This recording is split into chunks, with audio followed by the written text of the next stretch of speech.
Hello there and good morning. Now, I wasn't planning on doing a video today as I have a very busy day, but what the hell.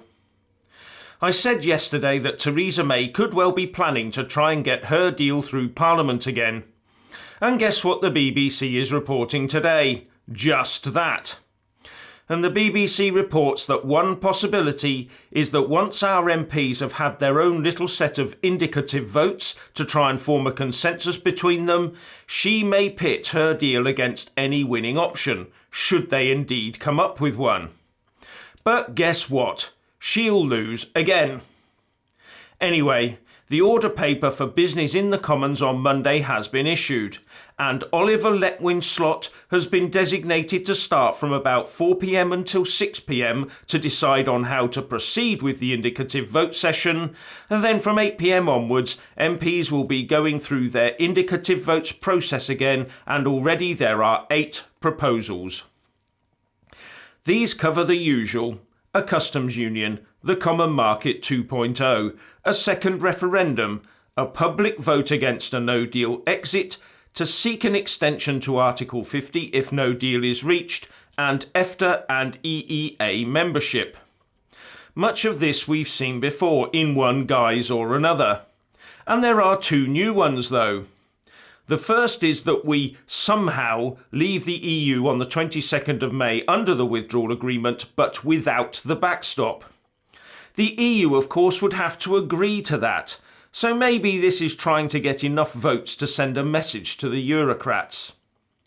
And the second, put forward by John Barron, Sir David Amess, Martin Vickers, Stephen Metcalfe, David Jones and Chris Davis, is that this House agrees that, in the absence of a withdrawal agreement that can command the support of the House, the UK shall leave the EU on 12th of April 2019 without a deal.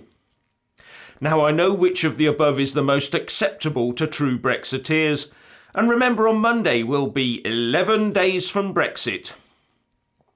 Finally, just a quick thought.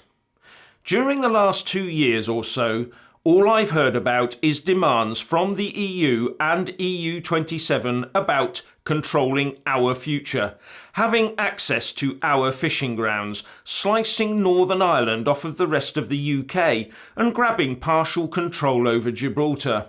And then, of course, there's all that dosh they're demanding from us too. And as far as I can tell, the only thing we've ever asked of them is to respect our sovereignty and our wish to be an independent nation. We will even have to wait for years before we see any of the money that we have sat in the European Investment Bank, if we ever do see it, of course.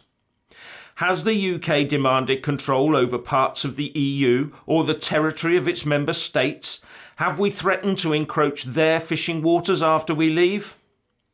So I would ask people to just take a moment and consider what we as a nation have been put through over the last 2 years. And I would speculate that this sort of thing has been going on behind closed doors in the European Union for decades. But now we're having a glimpse of the true EU as the spotlight of Brexit shines into its darkest corners. Anyway, what do you think? Please leave a comment below and thank you for watching.